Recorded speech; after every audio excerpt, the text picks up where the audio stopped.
अस्सलामु अलैकुम दोस्तों। गुज़िश्ता तकरीबन 200-300 सालों में हिंदू मौर्रखीन और अंग्रेज़ों ने अपने अपने मकासद हासिल करने के लिए तारीख़ और ख़ास तौर पर तारीख़ बर्र-ए-सग़ीर पाक हिंद में इस कदर झूठ का इजाफ़ा किया है जिसकी मिसाल तारीख़ इंसानी में कहीं नहीं मिलती। अंग्रेज़ों के मकासद में हिंदू मुस्लिम इख्तिलाफ़ात को हवा देकर इन दोनों पर हुकूमत करना था, जबकि हिंदू मौर्रखीन का मकसद अपनी नस्ली और मजहबी बरतरी साबित करना। ये झूठ इतनी सफाई और तसलसल के साथ बोला गया कि अगर आज कोई सच बताना भी चाहे और असली तारीखी हकाइक सामने भी ले आए तो बर्रे सगीर की अक्सरियत ये कहकर मानने से इनकार कर देगी कि हमने ये अपनी निसाबी किताबों में पढ़ा है और सबसे बढ़कर ये कि हमने अपने बुजुर्गों के मुँह से सुना है। क्या ये सब झूठ है? अफसोस के साथ कहना पड़ता है कि हमारी कुछ जज्बाती और हकीकी तारीख से नावाकिफ मुसलमान भी असल हकाइक को नज़रअंदाज करके फ़ख्र से कहते हैं कि महमूद गजनवी ने सोमनाथ का मंदिर तोड़ा और इसके सबसे बड़े बुत के टुकड़े टुकड़े करके हिजाज के रास्ते में बखेर दिए। हकीकत में ये सफ़ेद झूठ मुसलमानों और इस्लाम को बदनाम करने और इस्लाम पर एतराज़ात के लिए घड़ा गया। इस तारीखी झूठ और बददियानती का आगाज़ सन 1842 में उस वक्त हुआ कि जब बरतानवी पार्लियामेंट के एक रुकन लॉर्ड एलन ब्रो ने दी प्रोक्लेमेशन ऑफ द गेट्स के नाम से एक हुक्मनामा जारी किया, जिसमें अंग्रेज़ फौज को ये हुक्म दिया गया कि वो काबुल से वापसी पर गजनी के रास्ते से होती हुई आएं और वहां पर मौजूद महमूद गजनवी के मज़ार से संदल से बने वो बेशकीमती दरवाजे हासिल करें जो सोमनाथ के हमले के बाद लूट कर गजनी मुंतकिल कर दिए गए थे। इस हुक्मनामे के मुताबिक सोमनाथ की तबाही हिंदू कौम की बहुत बड़ी तौहीन थी और वो ये दरवाजे वापस लाकर हिंदुओं की इज्जत को बहाल करना चाहते थे। फिर मकामी फौज के साथ गजनी पर हमला किया गया और जब ये दरवाजे वापस लाए गए तो असल हकीकत से पर्दा उठा, क्योंकि इन दरवाज़ों पर कुरानी आयात कुंदा थीं। लिहाजा अपनी झूठ को छुपाने के लिए इन्हें आगरा के किले के स्टोर रूम में रखा गया, जहां ये आज भी मौजूद हैं। इस तमाम तर मामले में अंग्रेज़ों को शदीद तरीन खफ़त का सामना करना पड़ा और इसी खफ़त को मिटाने के लिए मज़ीद वाक़यात और कहानियाँ घड़ी गईं। हकीकी संस्कृत तारीख़ का मुताला करने से ये पता चलता है कि महमूद गजनवी के ज़माने में सोमनाथ का शहर तो मौजूद था लेकिन मंदिर नहीं, क्योंकि सुल्तान महमूद से कहीं पहले जैन मत के पैरोकारों ने सोमनाथ पर हमला करके इस मंदिर को तबाह कर दिया था और वो इसको महावीर की महादेव शिव पर फतह की अलामत समझते थे। इस तारीखी सच्चाई को किसी मुसलमान मौर्रिख ने नहीं बल्कि हिंदू मौर्रिख रोमिला थापड़ ने अपनी किताब सोमनाथ तारीख की बहुत सी आवाज़ों में तफसील से दर्ज किया है। मौजूदा भारत के मौर्रखीन में रोमिला थापड़ एक बहुत ही मोहतरम और मोतबर नाम है। ये जवाहरलाल यूनिवर्सिटी में प्रोफेसर हैं। ये कदीम हिंदुस्तान की तारीख पर मुतअद्दिद किताबें तसनीफ कर चुकी हैं जिन्हें बैनुल अक़वामी शोहरत हासिल है।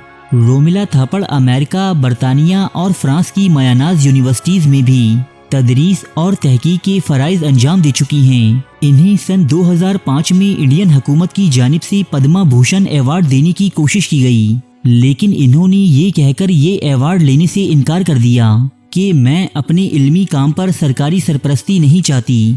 रोमिला थापड़ ने अपनी तहकीक में जिन माखज़ात का जिक्र किया है उनमें फ़ारसी और अरबी में लिखी गई तवारीख, सोमनाथ और इसके इर्द गिर्द से मिलने वाले कुतबात, जैन मत के मानने वाले बुजुर्गों की लिखी हुई सवाने हयात और 19वीं सदी में बरतानवी दौर में लिखी गई तारीखी किताबें शामिल हैं। हकीकी तारीखी रिवायात से पता चलता है कि मंदिरों को लूटना, तोड़ना और बुतों को साथ ले जाना सदियों से हिंदू राजाओं का दस्तूर रहा है। मिसाल के तौर पर चोला और चालुक्य के हुक्मरान अपनी धाक कायम करने के लिए मंदिरों को तोड़ते और तबाह करते थे।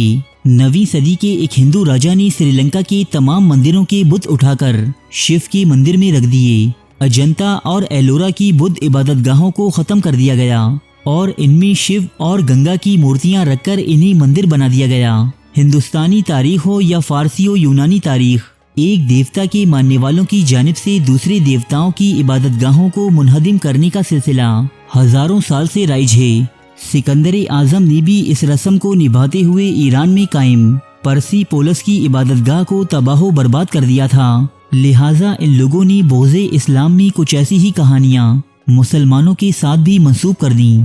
मसलन सलीबी मौर्रखीन ने तारीख में बददियानती करते हुए اپنی کتابوں میں یہ تحریر کر رکھا ہے کہ الیگزینڈریا میں قائم دنیا کی سب سے قدیم لائبریری کو حضرت عمر رضی اللہ تعالی عنہ کے زمانے میں جلایا گیا تھا، حالانکہ یہ لائبریری آپ کی آمد سے 600 سال قبل ہی جلا دی گئی تھی، جسے ایک رومن سیزر کے حکم پر جلایا گیا تھا۔ حضرت عمر رضی اللہ تعالی عنہ اور مسلمانوں سے بغض رکھنے والے مورخین نے اس جھوٹ کو تاریخ کا حصہ بنا دیا۔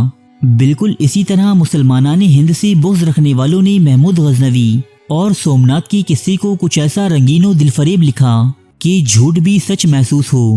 حیرت انگیز طور پر جین اور سنسکرت کے مورخین محمود غزنوی کی آمد اور لڑائی کو ایک چھوٹے سے واقعے کے طور پر لیتے ہیں، جبکہ اس واقعے کے کچھ عرصے بعد وہ بالکل خاموش ہو جاتے ہیں، جیسے یہ کوئی واقعہ ہی نہ تھا۔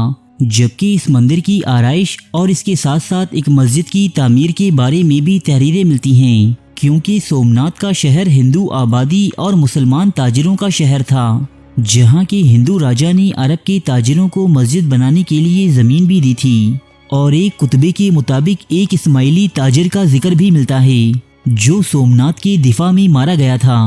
دراصل انگریز حکمرانوں نے اس حقیقت کا ادراک کر لیا تھا کہ ہندوستان میں حکومت کرنے کے لیے ہندو اور مسلمانوں میں نفاق ضروری ہے۔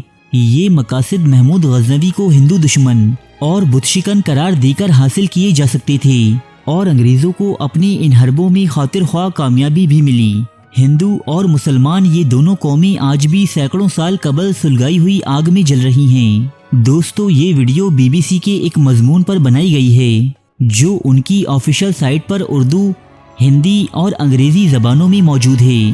مزید تفصیلات کے لیے آپ یہ مضمون بھی ملاحظہ کر سکتے ہیں۔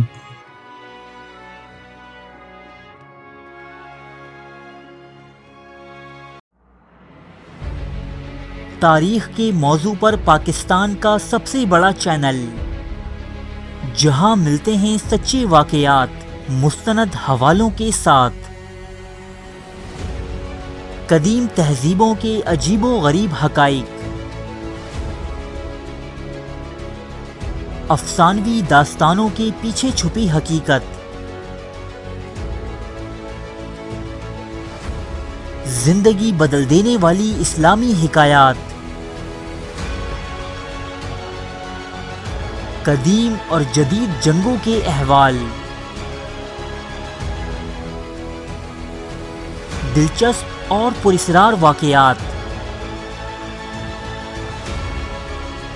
بادشاہوں اور جرنیلوں کی عیاشی کی داستانیں، ملکاؤں اور کنیزوں کی شرمناک کہانیاں، یہ سب اور بہت کچھ دیکھنے کے لیے سبسکرائب کیجیے اردو ڈائری کو۔